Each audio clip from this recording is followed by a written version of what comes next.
بارك على محمد وعلى آل محمد كما باركت على إبراهيم وعلى آل إبراهيم إنك حميد مجيد.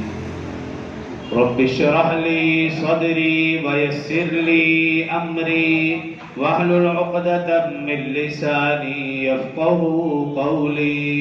رب زدني علما رب زدني علما رب زدني علما. میرے انتہائی واجب الاحترام برادران اسلام، دوستوں، بزرگوں، بھائیوں، اسلامی سال 1446 ہجری کا آغاز یکم محرم الحرام سے ہو چکا ہے.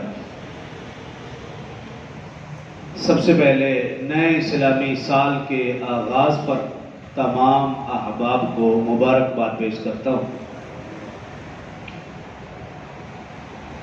اور دوسرا یہ کہ اسلامی مہینوں کا نام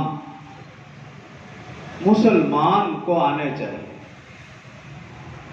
کیونکہ یہ ہمارا اسلامی سال ہے اور اس کے جو 12 مہینے ہیں ان کا ذکر قرآن پاک میں بھی ہے. جو آیت مبارکہ میں نے تلاوت کی 10واں سپارہ سورہ توبہ آیت نمبر 36 آیت نمبر 36 میں اللہ پاک نے ان 12 مہینوں کا ذکر کیا.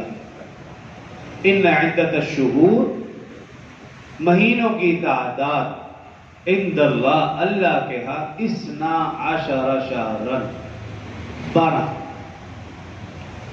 تو جب ایک چیز کا ذکر قرآن پاک میں آ گیا تو پھر اس کو یاد رکھنا اور یاد کرنا مسلمان کے لیے ضروری ہے.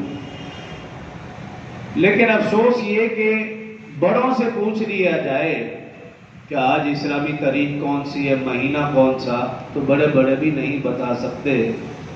اور جب بچے سے پوچھا جائے تو وہ انگریزی تاریخ فوراً بتائے گا. اگر میں اور آپ اپنی تاریخ بھول جائیں گے تو یقین کریں کہ یہ تاریخ آنے والے وقتوں میں ہمیں بھلا دے گی، ہمارا نام و نشان ختم ہو جائے گا. کیونکہ جب ہم نے تاریخ کو بھلایا تو پھر تاریخ بھی بھلا دے.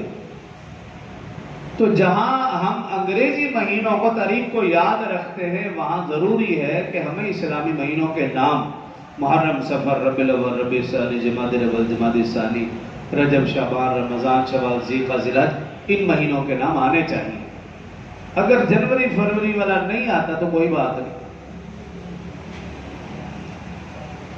تو محرم